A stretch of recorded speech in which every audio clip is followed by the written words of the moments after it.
Good morning! Sunday na naman ngayon, araw ng pagsamba at pahinga, kaya ako ito nag-aayos para magsimba.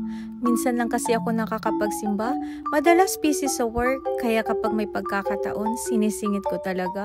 Every last Sunday of the month lang kasi may English Mass banda dito sa amin. Dito kasi sa Japan, nakakahiyang lumabas na hindi nakaayos.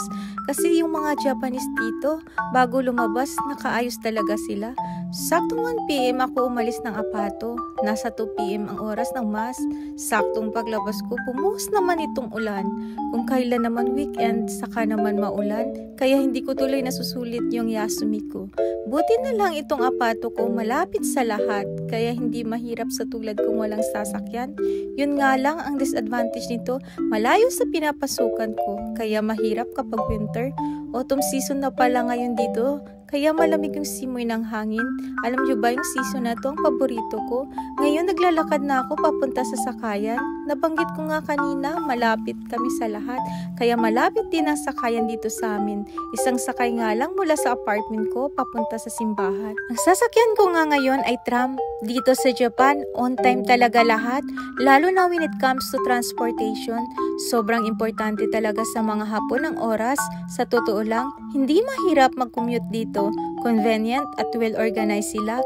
Tulad na lang nito, bawat sakayan ay may timetable at map, kaya hindi ka malilito.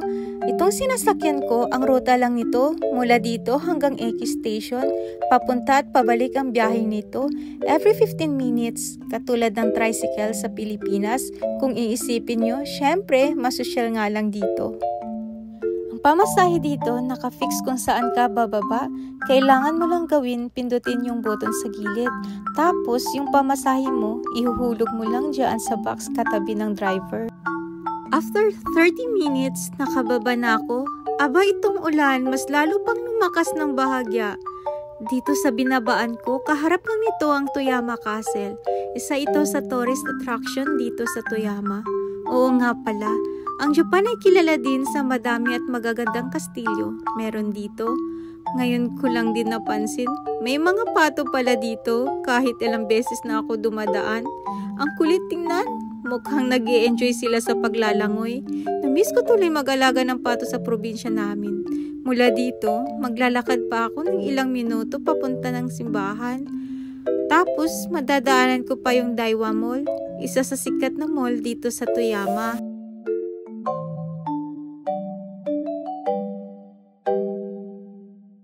After ng ilang minuto, nakarating na nga din ako dito.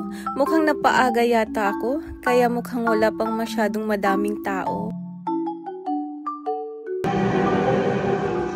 At nang matapos na nga yung misa, lumabas kaagad ako. Dito ako dumaan sa may kabilang area na curious ako dahil maingay. Ayun pala, may mga nagsasayawan dito. Siguro merong festival dito, kaso nga lang hindi masyadong madaming tao dahil nga maulan. At sakto nga itong paglabas ko, meron kaagad dumating na tram kaya nakasakay kaagad ako. At dahil nga may pasok na naman kinabukasan, naisipan kong dumaan dito sa supermarket. Ayan yung Albi's. Diyan bibili lang ako saglit na mga kailangan ko bukas. At nang makapasok nga kaagad ako, kinukuha ko lang kung ano yung mga kailangan ko. Kasi nga naman, konti lang yung perang dala ko. Kaya kung ano lang talaga yung gusto ko at kailangan ko, yan lang talaga yung binibili ko. Nang makabili na nga ako ay dumiretso na kagad ako sa cashier.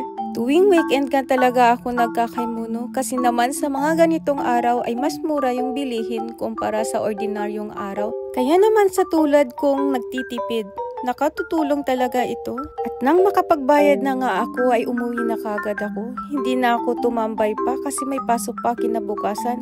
Tja, mata ne!